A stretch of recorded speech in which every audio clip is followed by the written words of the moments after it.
शुद्धतेची खात्री आणि परंपरेचा विश्वास घेऊन आले आहेत कैलास आडगावकर ज्वेलर्स. कैलास आडगावकर ज्वेलर्स, जिथे सौंदर्याला मिळतो विश्वास.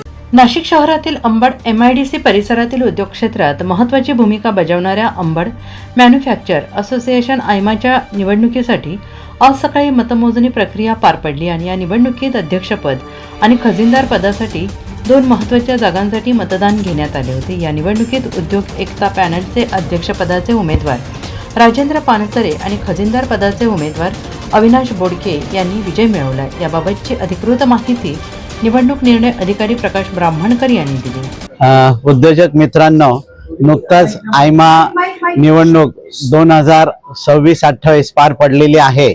सर्व मतदान अतिशय शांततेच्या प्रक्रियेत आणि पारदर्शकपणे कोणावरही अन्याय होणार नाही अशा पद्धतीने आम्ही घेण्याचा पूर्णपणे प्रयत्न केला.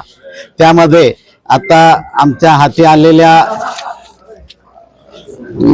आकड्यानुसार अध्यक्षपदासाठी उभे असलेले ललित बुब यांना 662 मते मिळालेली आहेत. राजेंद्र पानसरे यांना 783 मतं मिळालेली आहेत. एकूण 49 मतं बाद झालेली आहेत. आणि ट्रेझरर पोस्टसाठी उभे असलेले हर्षद बेळे यांना 693 मतं मिळालेली आहेत. आणि अविनाश बोडके यांना 751 मतं मिळालेली आहेत. एकूण 49 मतं बाद झालेली आहेत. अशा पद्धतीने आपण ही निवडणूक प्रक्रिया पार पाडलेली आहे. आम्हाला सगळेच उमेदवार मतदार सगळ्यांकडूनच खूप चांगलं सहकार्य मिळालं. त्याबद्दल सगळ्यांचे आम्ही आभार मानतो. धन्यवाद. निवडणुकीदरम्यान अंबड MIDCतील विविध उद्योगांमधील उद्योजकांनी मोठ्या संख्येनं सहभाग नोंदवत उद्योग सहकार क्षेत्रात सकारात्मक परिवर्तन घडवण्याचा प्रयत्न केला आहे. उद्योजकांनी उद्योग एकता पॅनलच्या पाठीशी ठामपणे उभे राहत विश्वास व्यक्त केला.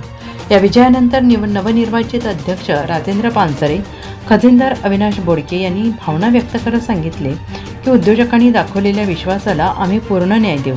येणाऱ्या काळात अंबड MIDCमधील उद्योगांच्या विकासासाठी, समस्या सोडवण्यासाठी आणि उद्योजकांच्या प्रेरणांसाठी आम्ही कटिबद्धपणे काम करू.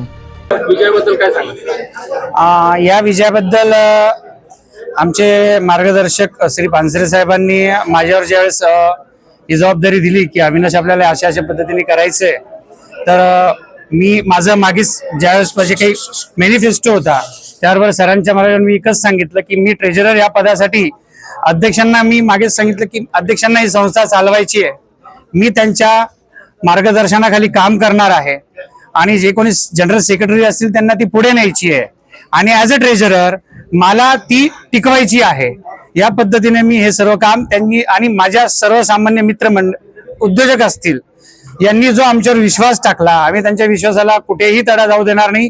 दिलेल्या सर्व आम्ही मॅनिफेस्टोमध्ये नक्कीच आम्ही त्याला तुम्हाला आमचं एक विजन डॉक्युमेंट्स असेल, आमचं जे काही पुढील तुम्हाला 2, 4, 6 महिन्यामध्ये सर्वच गोष्टी सगळ्या माननीय अध्यक्षांच्या साहेबांच्या आणि आमचे मार्गदर्शक ज्येष्ठ माजी मंडळी मी सांगितलं की त्यांच्या आम्ही मार्गदर्शनाखाली नक्कीच काम करू आणि संस्थेचा आलेख हा दिवसेंदिवस तुम्हाला नावलौकिक झालेलाच दिसेल. आयमाच्या निवडणुकीत सत्ता परिवर्तन झालंय, काय सांगा? आयमाच्या निवडणुकीमध्ये कुठलंही सत्ता परिवर्तन झालेलं नाहीये. आम्ही सत्तेतलेच लोक परत सत्तेत आलेलो आहे. फक्त त्याच्यामध्ये थोडा काही ट्विस्ट आला होता तो आम्ही क्लिअर केलाय. बाकीची जी काही आमची टीम आहे ती माझ्या बरोबर आहे आणि त्यांच्याबरोबर मी पुढचे 2 वर्ष अध्यक्ष म्हणून सर्वांना बरोबर घेऊन काम करणार आहे. निवडणूक झाली आहे आता 2 वर्षांनी, कसं निवडणूक मध्ये जे काय आम्ही बेसिक ज्या गोष्टी आहे, रोड, पाणी, लाईट या महत्वाच्या गोष्टीवरती फोकस करणार आहोत. येणाऱ्या कुंभमेळ्यामध्ये MIDCतील मॅक्झिमम रोड कशी कव्हर करून घेता येईल त्याच्यावरती आमचा फोकस राहणार आहे.